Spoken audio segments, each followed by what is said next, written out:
Couldn't even get into medical school, my father spat, throwing my rejection letter onto the kitchen table. What are we supposed to tell people? That our daughter is a failure. I stood there, 22 years old, feeling like I was 12 again. The familiar weight of disappointment pressed down on my shoulders as my mother buried her face in her hands, shoulders shaking with theatrical sobs. Julia got accepted to Johns Hopkins, she whimpered, referring to my cousin. And here you are, with nothing. Nothing. I wanted to explain that I'd only applied to medical school because they'd forced me to. That my real passion lay in real estate development, something I'd discovered during my business degree. But I knew better than to speak up. In the Chang household, children didn't have dreams of their own. I have a job offer, I said quietly. Anderson Development Group wants me to.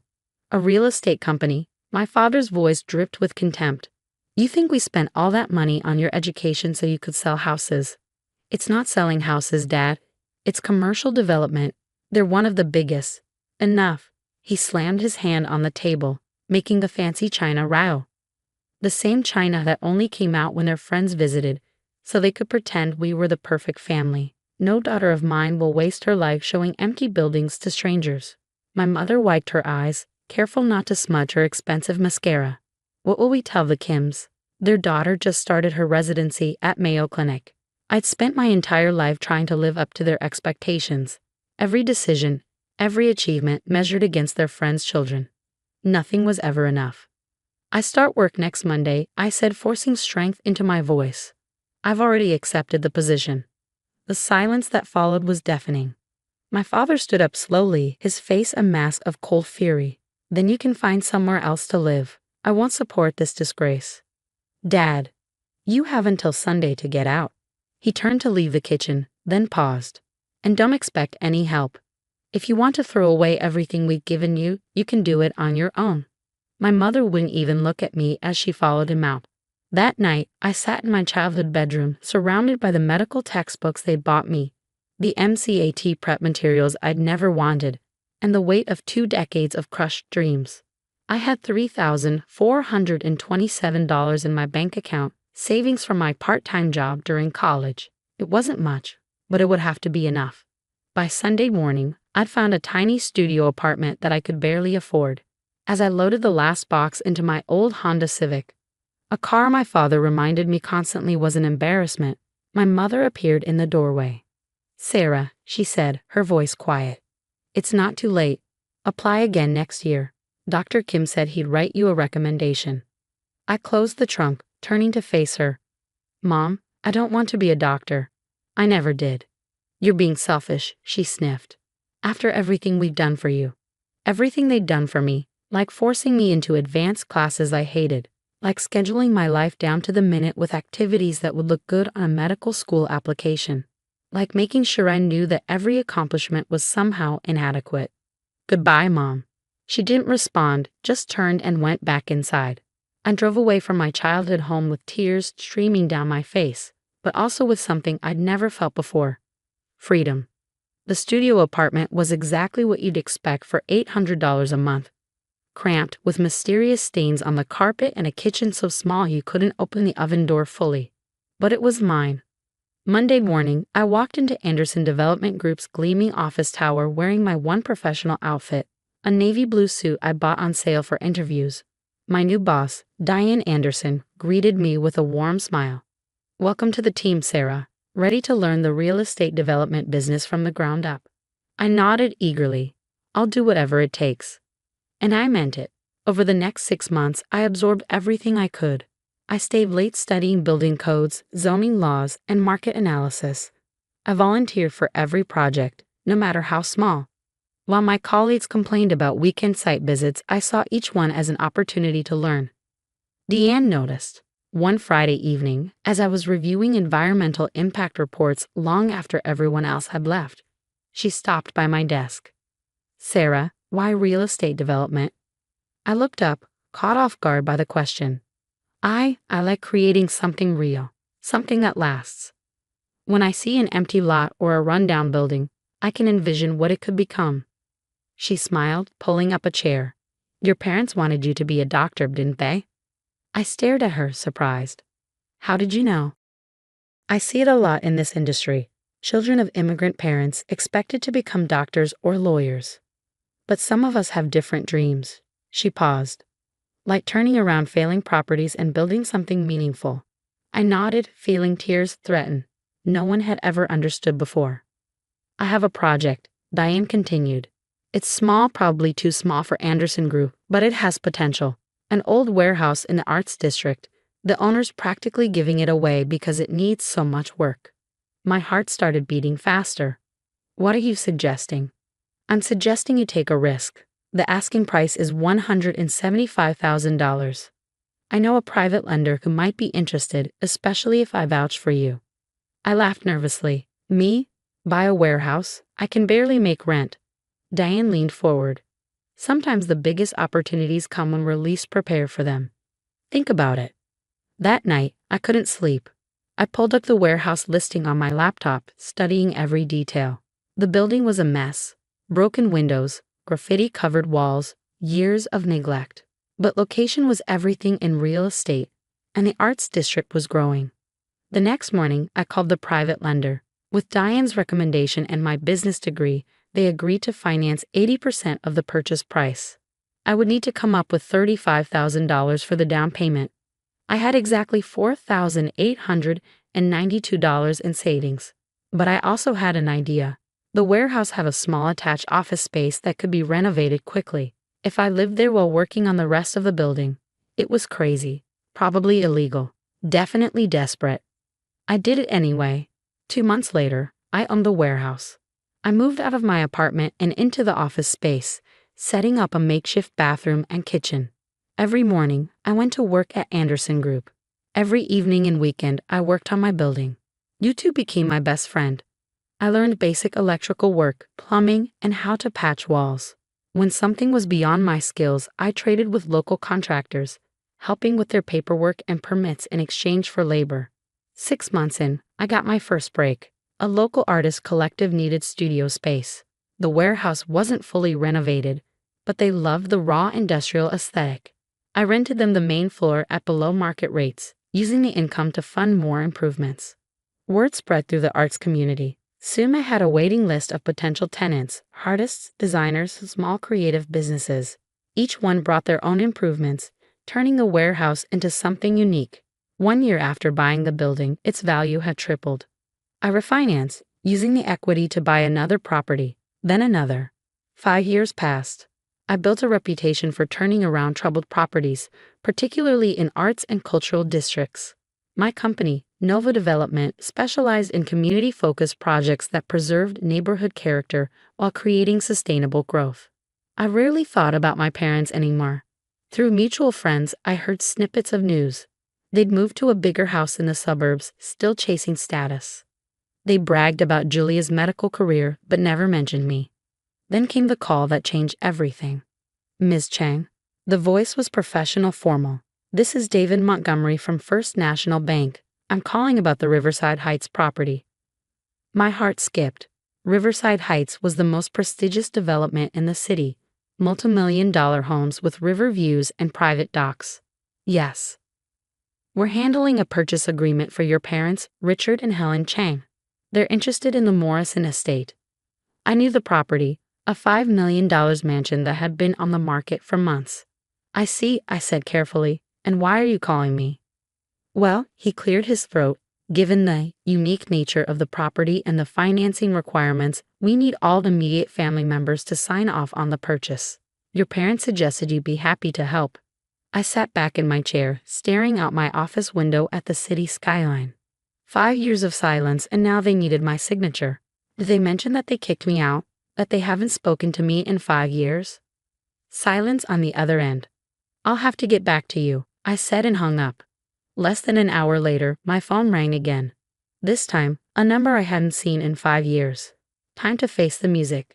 I let the phone ring 3 times before answering. Hello, Mother.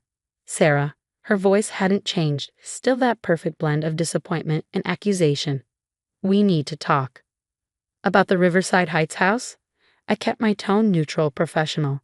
Your father and I are prepared to forgive you, she said, as if bestowing a great honor. Come to dinner tomorrow. We can discuss everything. I almost laughed. 5 years of silence, and now they were prepared to forgive me. I'm afraid I'm quite busy, I replied. Perhaps we could meet at my office instead. Your office? Yes, Nova Development. I'm sure your bank provided you with the details. A pause. I could almost hear her mental calculations, trying to figure out how her useless daughter had ended up in a position of power over their dream house. Very well, she said finally. What time? Tomorrow at 2 p.m. Don't be late. I hung up before she could respond. My assistant, Mike, poked his head in. Everything okay? You look like you've seen a ghost. Close, I smiled grimly. My parents are coming tomorrow. Make sure security knows they're expected. His eyes widened. He knew my story. Most of my employees did. I believed in transparency, in showing that success could come from anywhere, even from being kicked out with nothing. Want me to schedule a fake emergency meeting for halfway through? No, I shook my head. It's time to finish this properly. The next day, I dressed carefully in a charcoal gray suit that cost more than my father's monthly salary. My office, on the top floor of a building I now owned, offered a perfect view of the city, including Riverside Heights. At exactly 2 p.m., Mike buzzed me. Mr. and Mrs. Chang are here. Send them in. They entered like royalty entering a peasant's hut, faces pinched with barely concealed disdain. My mother wore her favorite pearl necklace, the one she always wore when she needed to feel superior. My father looked older, his hair now more gray than black, but his expression was just as stern as I remembered. Sarah. My mother started forward, arms outstretched as if for a hug. I remained seated behind my desk. Please sit. I gestured to the chairs across from me. They sat, my father's eyes darting around the office, taking in the awards on the walls, the scale models of my developments, the clear symbols of success he hadn't expected. Nice office, he said stiffly. You've done well? Yes, I agreed. I have. Now, about the Riverside Heights property. My mother leaned forward eagerly. It's perfect, Sarah. Just what we always dreamed of. And now that you're successful, you can help make it happen. The bank just needs your signature. Why? She blinked. What? Why does the bank need my signature? You're both employed. You have assets. Why do you need my approval? My father shifted uncomfortably. It's a complicated transaction. The bank has certain requirements. The bank, I cut in, is concerned about the source of your down payment. They've noticed large cash deposits to your account over the past month. They want a family member with, I smiled thinly, verifiable income to co-sign. Silence. How did you? My mother began. I own 30% of First National Bank's commercial real estate portfolio. David Montgomery calls me directly about unusual transactions. I leaned forward. Would you like to explain where the money came from? My father's face reddened. That's none of your business. Actually, it is, because you're asking me to put my name, my company's reputation, on the line for you. So I did some digging. I pulled out a folder and opened it. You borrowed money from loan sharks. High interest, off-the-books lenders. The kind of people I deal with sometimes in property acquisition. I met their eyes. The kind of people you don't want to owe money to. My mother's hand flew to her pearls. We had no choice. The Kins just bought a house in Riverside Heights. We couldn't let them. Still competing with the neighbors, I sighed. Still trying to prove you're better than everyone else. And now you need my help to do it. We're your parents, my father said sharply. Of course we expect. Expect? I stood up slowly. Like you expected me to become a doctor. Like you expected me to live my life according to your plans. I walked to the window, looking out at the city I'd helped shape. You kicked me out with nothing because I dared to choose my own path. And now you expect me to risk everything I've built to save you from your own bad decisions. We did everything for you. My mother cried. We sacrificed. No, my voice was quiet but firm. You sacrificed nothing. You pushed your dreams onto me, and when I refused to comply, you threw me away. I turned back to face them. I bought my first property with nothing but determination and ramen noodles for dinner. I slept in an abandoned warehouse while building my company. I learned I worked, I created something real. I met their stunned faces. Without you. My father stood up. If you won't help your own parents, sit down. He sat. I returned to my desk and pressed the intercom. Mike, bring in the documents, please. Mike entered with a thick folder, placing it in front of me. I'm not going to co-sign your loan, I said, opening the folder. Instead, I'm going to make you an offer. I pulled out a contract. Nova Development will buy the Morrison estate. We'll lease it to you at market rate, with an option to buy after 5 years, if you meet certain conditions. Conditions? My mother whispered. First, you'll both undergo financial counseling. No more loan sharks. No more keeping up with the neighbors. I slid the contract across the desk. Second, you'll attend monthly family therapy sessions with me. They stared at me like I'd grown a second head. And third, I continued, you'll acknowledge, publicly at the next family gathering, that my success came from following my own path, not yours. This is ridiculous, my father sputtered. We won't be treated like children by our own daughter. Then I guess you'll have to explain to the Kims why you can't move to Riverside Heights after all. I shrugged. Your choice. My mother grabbed the contract, eyes scanning the terms. You can afford this house. Mother, I could buy the entire Riverside Heights development if I wanted to. This building we're sitting in. I own it. That warehouse you sneered at 5 years ago, worth 8 figures now. I leaned back in my chair, still think real estate was a waste of my education. They looked at each other, decades of pride warring with desperation. Finally, my father reached for the pen I'd placed on the desk. Wait, I said. He paused. Before you sign, understand this. We're not doing this because we're family. We're doing this because despite everything, I learned something valuable from you both. What's that? My mother asked quietly. That the greatest success comes from proving others wrong. I stood up. You have 24 hours to decide. I suggest you use them wisely. After they left, I stayed in my office watching the sunset paint the city in shades of gold. Mike brought me a coffee and perched on the edge of my desk. Think they'll sign? I nodded. They will. Their pride won't let them do otherwise.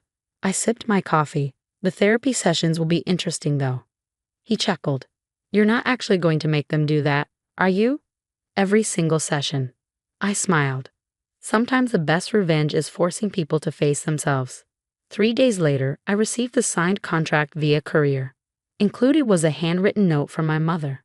The Kim's daughter just quit her residency to start a tech company. Perhaps you could give her some advice. I laughed out loud, then wrote my response. Tell her to follow her dreams, and remind her that sometimes the best signature to have is your own.